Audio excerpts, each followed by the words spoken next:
The void between stars trembled as the massive vessel tore through hyperspace, its hull scarred by countless battles across the outer rim.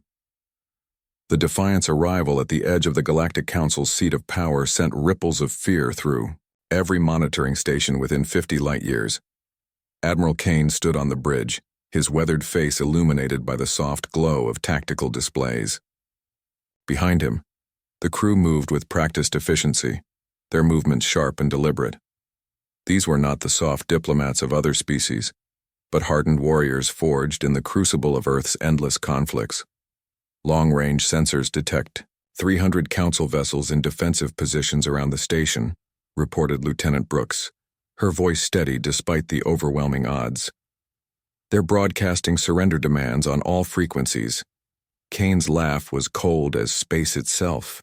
Tell them we're here to collect what they owe us. The Galactic Council had made a grave error 6 months ago when they declared humanity a primitive species unworthy of membership. They had seized human colonies, enslaved populations, and dismissed Earth as irrelevant. What they failed to understand was that humans had been preparing for this moment since they first looked up at the stars. The alien fleet moved to intercept, their sleek vessels gleaming like silver needles against the cosmic backdrop.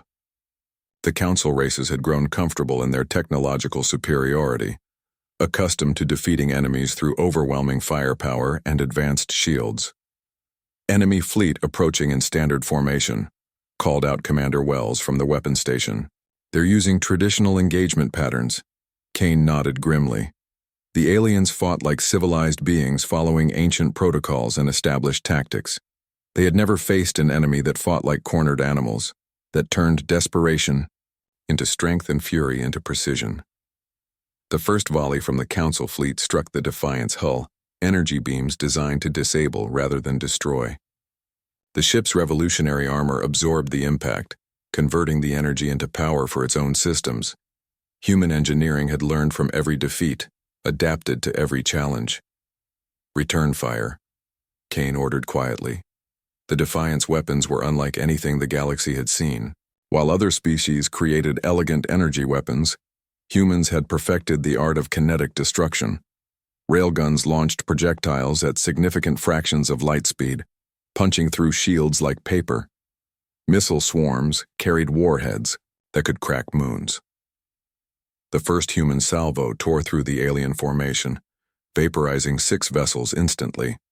The survivors scattered in panic, their perfect formations dissolving into chaos. They had expected a civilized duel, not the raw brutality of total war. Second wave incoming, Brooks reported. Looks like they're bringing up their heavy cruisers. The larger ships approached more cautiously, their commanders finally beginning to understand they faced something unprecedented. Their shields glowed brighter, their weapons charged to maximum power. But fear had already taken root in their hearts. Captain Ross, commanding the fighter squadrons, spoke through the comm system.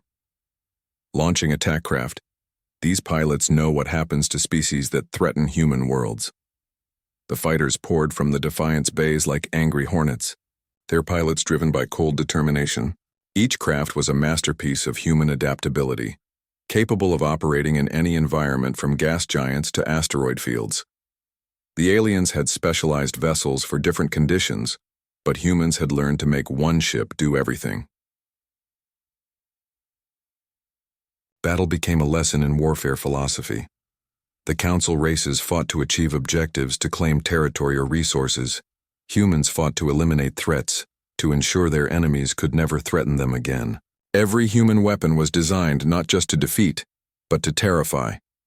As the alien fleet crumbled, distress signals flooded subspace. News of humanity's arrival spread across the galaxy like wildfire. Species that had laughed at Earth's primitive technology now watched in horror as their most advanced fleet was systematically destroyed.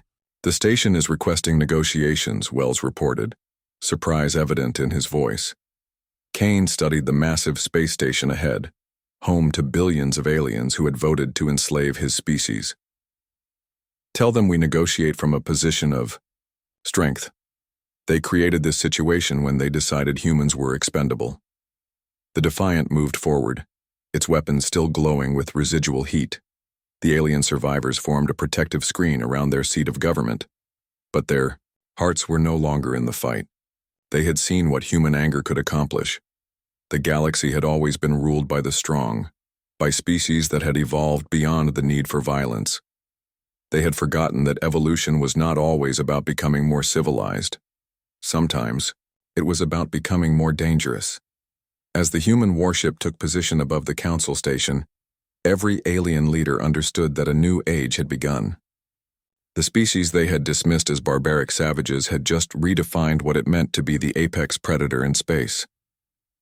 The galaxy shuddered not just from the Defiant's arrival, but from the realization that humanity had been holding back all along. Earth had not sent its most advanced ship or its best crews. This was merely a demonstration of what happened when humans decided to stop playing by civilized rules. In the depths of space, other human vessels waited for orders, their crews eager to remind the galaxy why their species had once conquered an entire world before they ever left it.